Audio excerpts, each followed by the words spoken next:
14 Νοεμβρίου 1973. Στη νομική σχολή, συγκεντρωμένοι φοιτητές πληροφορούνται ότι γίνονται επεισόδια μεταξύ φοιτητών και αστυνομίας στον χώρο του Πολυτεχνείου. Περίπου 1.500 φοιτητές πηγαίνουν στο σημείο και από το απόγευμα ξεκινά η κατάληψη του κτηρίου.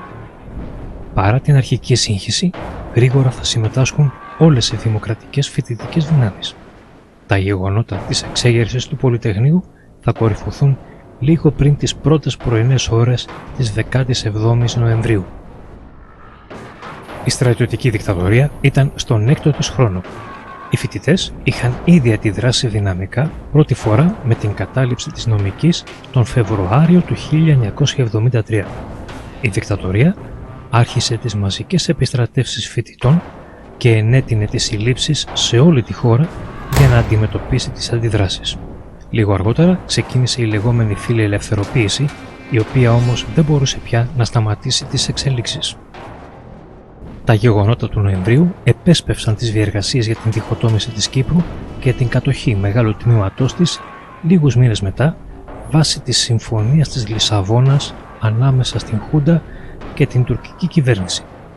Ο ίδιος ο πρόεδρος των Ηνωμένων Πολιτειών της Αμερικής παραδέχθηκε πως η Χούντα εξυπηρετούσε τα γεωπολιτικά συμφέροντα της χώρας του στην περιοχή, άρα και στην Κύπρο, για την τύχη της οποίας και σε σχέση με τον ρόλο των Ηνωμένων Πολιτειών ανησυχούσαν και οι Άγγλοι. Ποια ήταν συνοπτικά τα γεγονότα του Πολυτεχνείου? Όσο περνούσαν οι ημέρες και οι ώρες, συνέρεαν στο χώρο έξω από τη σχολή όχι μόνο φοιτητές, αλλά και μαθητές, εργάτες, αγρότες, νοικοκυρές, για να συνδράμουν υλικά και ηθικά τον αγώνα των φοιτητών. Τα αιτήματα της εξέγερσης ήταν ψωμί για την βελτίωση των οικονομικών συνθηκών ζωής, παιδεία, αγαθό που η δικτατορία προσπάθησε να ελέγχει, ελευθερία για την ανάκτηση των βασικών ανθρωπίνων ελευθεριών και έξοδος από το ΝΑΤΟ, για τον ρόλο του οποίου υπήρχε μεγάλη καχυποψία ήδη για το Κυπριακό. Το Σάββατο 17 Νοεμβρίου, γύρω στις 3 πριν ξημερώσει, το διαβόητο τάνκ έπεσε πάνω στην πύλη του Πολυτεχνείου.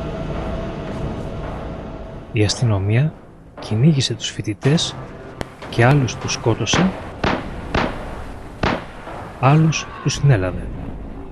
Δολοφονίες έγιναν και τις επόμενες ημέρες στους πέριξ κυρίως χώρους. Σύμφωνα με τις μαρτυρίες, οι στρατιώτες διέσωσαν πολλούς φοιτητές, ανοίγοντας τους δρόμο να διαφύγουν της αστυνομίας. Δεν πρέπει να ξεχνάμε πως εκείνη τη νύχτα πολλούς φοιτητές έσωσαν και προστάτευσαν ο αγαπητός Θανάσης Βέγκος και η μεγάλη εθνική μας τραγουδίστρια Σοφία Βέμπο. Η εξέγερση του Πολυτεχνείου απέδειξε για άλλη μια φορά την σημασία της συλλογικής δράσης για την αλλαγή του ρου της κοινωνικής ιστορίας.